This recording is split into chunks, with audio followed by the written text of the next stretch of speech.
थाखाय खामानि मावनो हागोन। कुमारिघाटा दखरा एबसुआ मेहेरगोनां हाबाफारिजों मुलुगनां आइजो सान फालिदों। दिनै मुलुगाव आइजो सान। दिनै एबा 8 मार्च सानखौ मुलुगनाङैनो आइजो सान हिसाबै फालियो। आइजो माहारिखौ मुलुगाव हौवासाफोरजों समान समान जौगाथायनि खारथाइ होनो, समानै थिसनथाइ होनाय आरो आइजो माहारिनि मोनथायखौ लानानै तामुलपुर जिल्लानि बेन्दोंआव थानाय कुमारिघाटा दखरा एबसुआ मुलुगनां आइजो सानखौ गाजा गोमजायै फालिदों। कुमारिघाटा दखरा एबसुनि आफादगिरि सुक्लेश्वर दैमारिनि मासि लानानै सामलायनाय बे हाबाफारिखौ दारांगा जुलि बियाबनि एमसिएलए बिजितगोरा नार्जारिया बेखेवनानै होयो।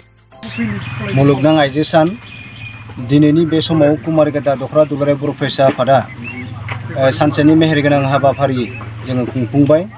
दिनैनि मेलाव जोङो गाहाय आलासि महरै मोननो हादोंमोन 2021 मायथाइयाव बेस्ट इडुकेशनिस्ट बान्था मोनगिरि डक्टर रुपाली स्वर्गियारी मेमखौ दिनै जोंनि मेमआ जोंनि गेजेराव बाहागो लानानै आइजो माहारिखौ थुलुंगाखां होनो थाखाय गोबां मोजां बिबुंथि लाखिदों।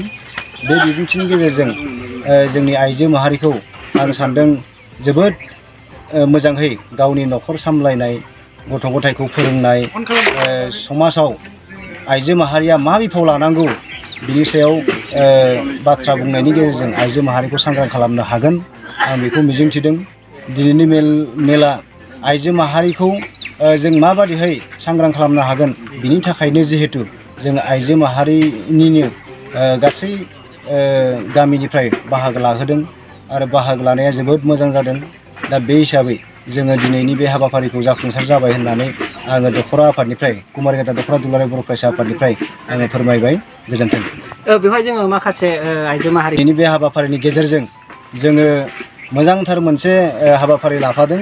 बे हाबाफारिया जाहैबाय जोंनि ओनसोलनि सिङाव थानाय जेरै फालांगि बिथिंजों जेरैबायदि दाउ दाननानै गोबाव बोसोरनिफ्राय गावनि न'खरखौ रांखान्थि थासारियाव एसे गसंथा होबोनाय आइजोफोर, बेनिफ्राय गेलेनाय बिथिंजों गोबाव समनिफ्राय नांथाबबाय थानाय आइजो बिथांमोन, लोगोसेनो दानाय लुनाय जि कलकारखाना दङ, न'खरारि कलकारखाना, बेखौ सामलायबोबाय थानाय आइजो बिथांमोन, लोगोसे जि फाननानै जि गला होनानै गोबाव बोसोरनिफ्राय न'खरखौ नायबोनाय आइजो बिथांमोनखौ ज' खालामनानै दिनै जोङो दखरा आफादनिफ्राय मान बिलाइ गथायदों। जोबोद मोनसे रंजानाय मोनसे हाबाफारि बा गोसो थुलुंगाखां होनो हाथावथाव मोनसे हाबाफारि। जोङो बे हाबाफारिनि गेजेरजों निस्सय जोंनि फैबाय थानाय समफोराव जोंनि आइजो बिथांमोनखौ फालांगि बिथिंजों आरो दानाय लुनायनि बिथिंजों, गेलेनायनि बिथिंजों सांग्रां खालामबावनो हागोन आरो गोसो थुलुंगाखां होनो हादों होननानै आं मिजिंथिदों।